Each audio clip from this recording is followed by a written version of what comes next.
สียเลยเด้อ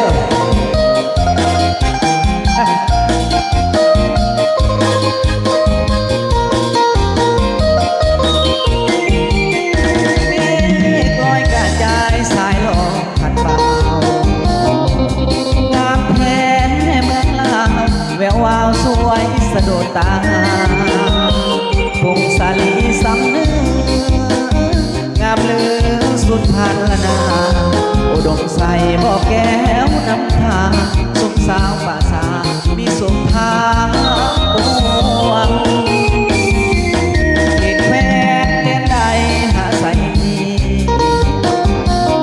น้ำของน้ำทานประสานกอบใจเมืองหลวงใส่ยาบุรีที่นี้ยังฟังในสวงเวียงจันทร์เสียงควางจากมาแสนห่วงคืนนั้นราตรีเสื้อสันเวียงจันทร์นครหลวงใจหลายล้านดวงขอน้อมนมัสการบริคำใช้คำมวลทบทวนให้ใจใฝ่ฝันสวรรค์เขตอีกสามละมานตำนานเมืองไดโนเสาร์จำปาเบ็ดขาวสาวลาวพี่น้องคิดทอดอ่างมอทองนวลน้องกับแท้นอเจ้าอันตะพือจะเห็นแล้วอายหายโศกเศร้าวอนพระองค์แสนเมืองเก่าให้คู่เมืองลาว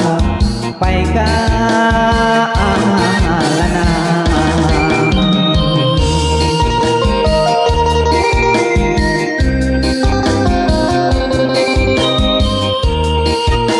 เอามอบให้ทีมงานมียิ่งคนเด้อทั้งทีมงานสมาคมคนบางมวล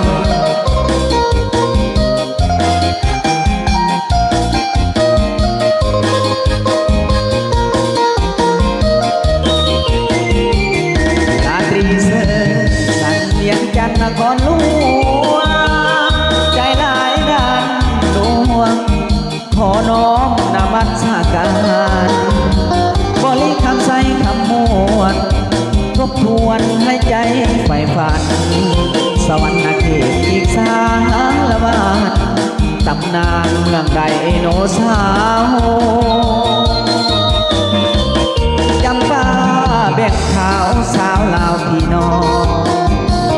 คิดทอดนางมะทองนวลน้องงามแท้นอเจ้าอันตะพือยะเห็นแล้วอายหายโศกเศร้าวอนพระองค์แสนเมืองเก่าให้คู่เมืองลาวไปกาลนา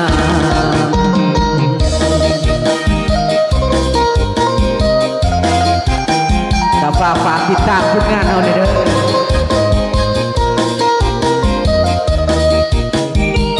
โอ้เสียใหญ่ใจดีมากแล้ว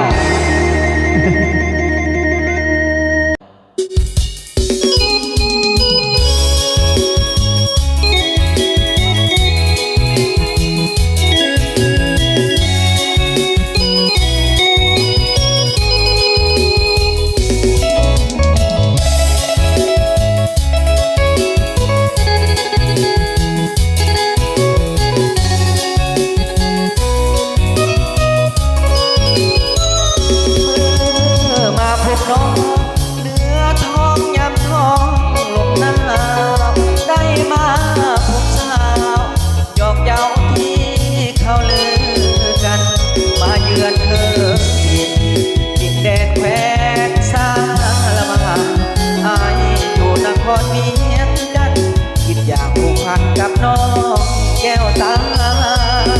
สาวนาใสไปไปก็บ่ลืมลา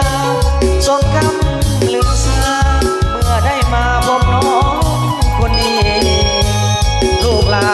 นองค์แก้วสมแล้วที่เป็นสตรีนับว่าอายควรโชคดีพบพ่อนาลีที่งามสื่อใจ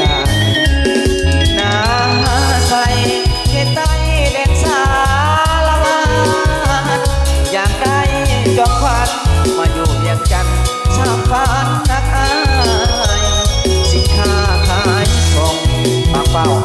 ำหวานจากใจ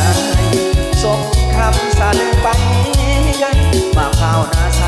คือใจแท้เด้ขึ้นรถเมล์จากลาน้องสาวนาใสขอห่างเพียงกายแต่หัวใจฝากไว้กับนาบุญคุณอยู่สมได้สมปรารถนามาอยู่เคียงคู่สีว่าอายปรารถนาน้องสาวนาสาย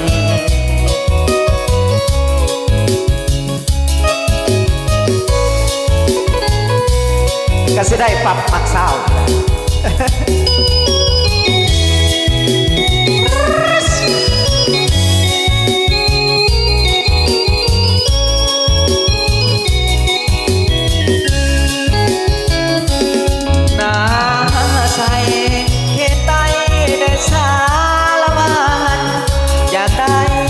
จอมควันมาอยู่เวียงจันทร์สร้างฝันหันอายสินค้าขายส่งมะพร้าวอ่อนน้ำหวานจากใจส่งคำสาลือไปไกลปากฟ้าวนาใสถึงใจแท้เด้ขึ้นรถเมล์จากลาน้องสาวนาใสขอห่างเพียงกายแต่หัวใจฝากไว้กับนาบุญอยู่ส่งคงได้สมปรารถนามาอยู่เคียงคู่สีว่าอายปรารถนาน้องสาวนาใส